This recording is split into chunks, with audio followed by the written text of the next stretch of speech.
It's a common thing that you'll see around the NBA. You've got to, like, the Nuggets basically won a championship like that with Aaron Gordon out there last year. The Warriors the year before with Draymond Green and Kevon Looney. It's a typical problem. It's when you cross like that threshold to where there's nowhere near enough shooting in the lineup in total. When LeBron and AD are broke and you're trying to run Jared Vanderbilt out there, yeah, it can be a problem. And so, like, 100%. you buy yourself so much more margin for error in those specific situations when the actual stars of the team can make a damn jump shot. And then lastly, it's rescue possessions. Like, you call it crunch time. I 100% agree. But, like, it's not just crunch time. It's also the 3 or 4 possessions during the game when you have 4 seconds on the shot clock and someone has to jack a shot up.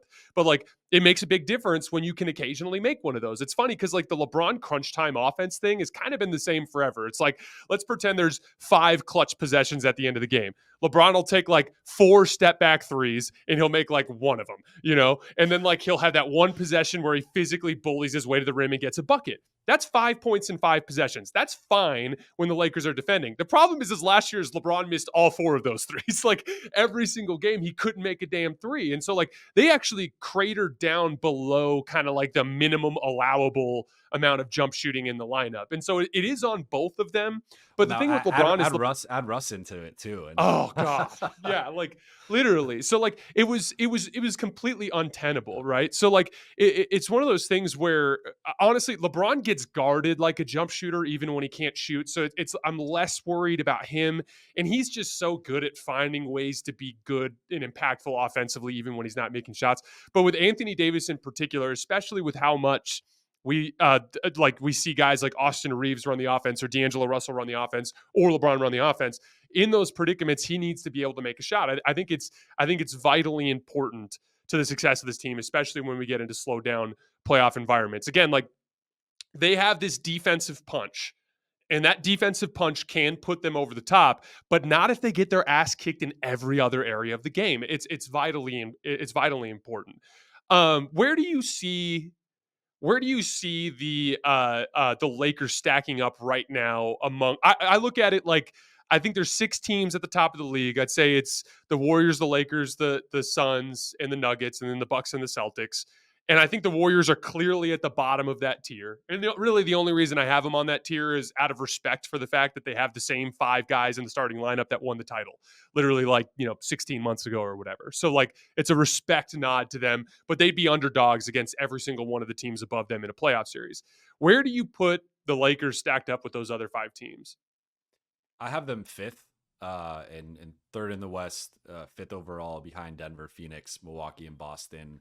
I would say that the Dame and Drew additions for Milwaukee and Boston respectively have also altered my perception of things a little bit. Where I think you could have made a case the Lakers were above maybe one or both, and now to me they're clearly behind both.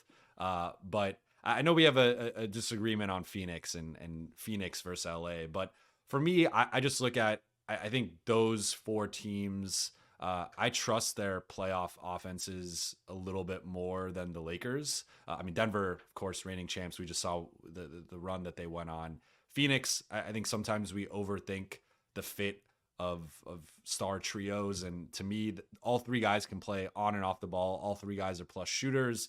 I think they're going to have an insane offensive rating when those 3 play together. And you have multiple types of guys that you can plug in there. You can go big, you can go small. They don't have a traditional point guard, but I'm fine with that if I have Kevin Durant and Devin Booker running my offense personally. And then looking at Milwaukee, Giannis Dame pick and roll is going to be maybe the best pick and roll in the league. And then you have Boston, where I think Kristaps Porzingis gives them an interior element that they haven't had. He just led the league in terms of post-up points per possession. Then I think Drew Holiday being a third or fourth option is much more appropriate slotting for his skill set and what you want from him at this stage of his career. So I just look at, I think Boston is, that top 6 to me is probably the best top 6 in the NBA. Denver's coming off a championship. Phoenix to me has the best trio in the NBA, in my opinion. And then Milwaukee, Dame and Giannis, 2 top 11, 12 guys. Like, I don't know. It's close. Like I think you can make the case for the Lakers. I also think the Lakers are gonna make a move at the trade deadline. I think they are one move away from the final roster. So once that move happens, I could easily see them jumping up to fourth, third, maybe even second on this list. Yeah, we're in a similar wavelength. I'd put the Lakers over the Suns just because I'm really concerned about the Suns and their commitment to the dirty work and the specific elements they're going to have to thrive in. I think there's going to be a little bit of an example of diminishing returns with the Suns. Like I love Bradley Beal, and I'm with you in terms of in a vacuum that trio is just so insanely talented. But the reality is that when you put the three of them together, one of them almost always is going to be out of rhythm or primarily off the ball. And that's a type of player that thrives in catch and shoot situations and can attack closeouts, but is a guy who devotes his energy and effort to the little things as a cutter or on the defensive end. And I'm not sure that there's a guy on the Suns roster that's willing to embrace that. Could completely change my mind about that when I see them start playing. So we'll see when we get to that point. As far as the guys above them, I don't think they have a case over anybody. Like they could beat Denver. I don't think they can't beat Denver. I just think they have to play like almost a perfect series. And judging on what we saw last year, it kind of feels like a long shot. But I agree with you. I think that the front office has done a really nice job of positioning themselves to make the one big trade that could potentially push them over the top. All right, I have one last question before we get out of here. Who is the breakout player on this year's team? So obviously, if we go back to 2021, we have, Alex Caruso coming off of starting in the NBA Finals. He shoots 40% from three. Kyle Kuzma kind of becomes this really gifted help defender, shoots his best percentage from three as a Laker, and kind of it gets the recognition that gets him the long-term deal in the future. Obviously, Malik Monk in 2022 was a veteran minimum guy who popped in a big way. Austin Reeves last year obviously becomes way better than anybody really expected him to become. Who's that guy in 2024? Who's the guy that the scouting department found that no one values enough and that's going to blow everybody away when we start playing basketball? Max Christie. Give me all the Max Christie stock.